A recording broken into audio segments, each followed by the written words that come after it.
2024-এর লোকসভা নির্বাচনী জোরদার ভোট প্রচার শুরু করছেন ত্রিপুরাতে সিপিআইএম নেতৃত্ব। বিজেপির দুর্নীতির বিরুদ্ধে এবার সরব হয়েছেন।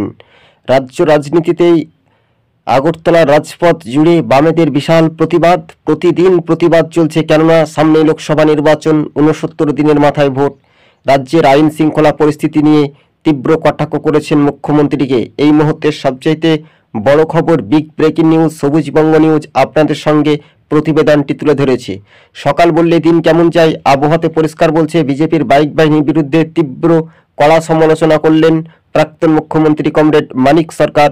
এই মুহূর্তের সবচাইতে গুরুত্বপূর্ণ খবর, জনজাতি ভাই ও বোনেদের একেবারে প্রতিবাদে সামিল হয়েছে বামেদের। এই প্রতিবাদে আগামী দিন কোন পথ এগিয়ে যাবে, এটাই শুধু দেখার বিষয় রয়েছে।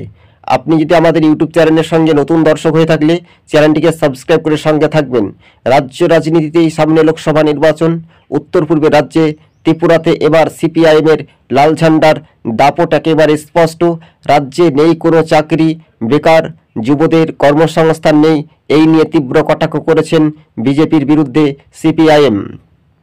এদিকে পাশাপাশি ত্রিপুরা রাজ্য কমিটির সম্পাদক জিতেন্দ্র চৌধুরী তিনি একেবারে পরিষ্কারভাবে বলেছেন যে রাজ্যে বাইক বাহিনীর দাপট স্পষ্ট। পুলিশ প্রশাসনের আড়ালে লুকিয়ে বেড়ায় বা ঘুরে বেড়ায়, তাদেরকে গ্রেপ্তার করছে না। ত্রিপুরা রাজ্যের আইন শৃঙ্খলা পরিস্থিতি সুনির্দিষ্ট করতেই, শান্তির বার্তা ফেরাতেই বামেরা কিন্তু প্রতিবাদ করছেন। রাজ্যবাসীর দোরগোড়ায় কতটা প্রভাব পড়বে? উত্তর পূর্বের রাজ্যে ত্রিপুরাতে মাত্র 2টি লোকসভা আসন, তার আগে বামেদের লাল ঝান্ডার গতিবেগ একেবারে উপচে পড়া। বিজেপির বাইক বাহিনীর বিরুদ্ধে লড়াই, বিজেপি বনাম সিপিআইএমের মধ্যে লড়াই, কতটা প্রভাব পড়বে 2024-এর লোকসভা নির্বাচনে, এটাই এখন দেখার বিষয়। ভোট হতে মাত্র 69 দিনের মাথায় লোকসভা।